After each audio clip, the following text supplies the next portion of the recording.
మొదలవ్వాలి. రేవంత్ రెడ్డి ప్రభుత్వం ఎన్నికల ముందు ఇచ్చిన వాగ్దానాలు నెరవేర్చడంలో విఫలమైంది. జూబ్లీ స్థానాన్ని మళ్లీ గెలవడం ఖాయం. మాగంటి సునీతను ఆశీర్వదించండి బీఆర్ఎస్ వర్కింగ్ ప్రెసిడెంట్ కేటీఆర్ అంటా ఉన్నారు. కేసీఆర్ మళ్ళీ సీఎం కావాలంటే జూబ్లీహిల్స్ నుంచే జైత్యయాత్ర మొదలవ్వాలి. గట్టిగా పోటాపోటీగా అయితే మరి బై ఎలక్షన్స్ ఈ పోర్ అయితే జరుగుతుంది. మరి అటు బీజేపీ అయితే కొంచెం సైలెంట్గానే కనిపిస్తుంది, కానీ బీఆర్ఎస్ కాంగ్రెస్ అన్నట్టే ఉంది. అంటే ఈ రెండు పార్టీల మధ్యలోనే ఉంది. So BRS working president KTR అన్నారు నిన్న జూబ్లీహిల్స్ ఉప ఎన్నికల ప్రచారాన్ని వేగవంతం చేస్తూ శుక్రవారం షేక్పేట్లో భారీ రోడ్ షో నిర్వహించారు. నందనగర్ నివాసం నుంచి ప్రారంభమైన ఈ ప్రచారం సాయంత్రం 6 గంటలకు షేక్పేట్ నాలా శివాజీ విగ్రహం వద్దకు చేరింది. పార్టీ అభ్యర్థి మాగంటి సునీతకు మద్దతుగా వేలాది మంది కార్యకర్తలు, స్థానిక ప్రజలు ఉత్సాహంగా పాల్గొన్నారు. ఈ సందర్భంగా కేటీఆర్ మాట్లాడుతూ జూబ్లీహిల్స్ స్థానాన్ని మళ్లీ గెలవడం ఖాయం, కానీ మెజార్టీ ఎంత అనేది తేలాలి. 2023 ఎన్నికల్లో హైదరాబాద్లో కాంగ్రెస్కు ఒక్క సీటు కూడా రాలేదు. దివంగిత మాగంటి గోపీనాథ్ ఈ నియోజకవర్గంలో ప్రతి ఒక్కరికి అండగా నిలిచారు.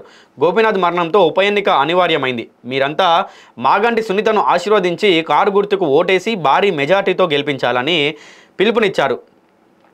కేటీఆర్ తన ప్రసంగంలో ప్రస్తుత కాంగ్రెస్ ప్రభుత్వంపై తీవ్ర స్థాయిలో విమర్శలు గుప్పించారు. రేవంత్ రెడ్డి ప్రభుత్వం ఎన్నికల ముందు ఇచ్చిన వాగ్దానాలు నెరవేర్చడంలో విఫలమైందని ఆరోపించారు. కాంగ్రెస్ ప్రభుత్వ వైఫల్యాలపై రేవంత్ రెడ్డికి ఆయన సవాలు విసిరారు. ముఖ్యమంత్రిగా కేసీఆర్ మళ్ళీ అధికారంలోకి రావాలంటే జైత్యయాత్ర జూబ్లీహిల్స్ నుంచే ప్రారంభం కావాలని కేటీఆర్ కార్యకర్తలకు దిశానిర్దేశం చేశారు.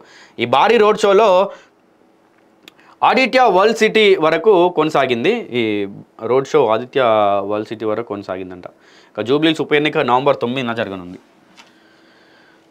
సో మళ్ళీ కేసీఆర్ సీఎం కావాలంటే ఇక్కడ నుండే జైత్యయాత్ర మొదలవ్వాలని చెప్పి కేటీఆర్ మాట్లాడుతూ వచ్చారు.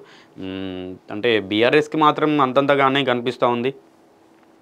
ఓట్ల గురించి అవ్వచ్చు, లేకుంటే అక్కడ ఉన్నటువంటి పబ్లిక్ టాక్ అవ్వచ్చు. నేను ఇందాక చెప్పినట్టుగా ఏంటంటే వీళ్ళకి బీఆర్ఎస్కి ఈసారి తక్కువ ఓట్లు పడే అవకాశం ఉంది. ఈ సెంటిమెంట్ అనేది వర్కౌట్ అయ్యే ఛాన్సెస్ కనిపించట్లేదు. అంటే ఏంటంటే ఈ సెంటిమెంట్ని అసలు స్టార్ట్ చేసిందే మనం ఈ ట్రోల్స్ చూస్తూ ఉన్నాం. ఈ సెంటిమెంట్ని స్టార్ట్ చేసిందే అప్పట్లో వీళ్ళే స్టార్ట్ చేసిల్లని చెప్పి, బీఆర్ఎస్ పార్టీ వాళ్ళే స్టార్ట్ చేసిల్లని చెప్పి కూడా చాలా వరకు ట్రోల్స్ అవుతున్నాయి.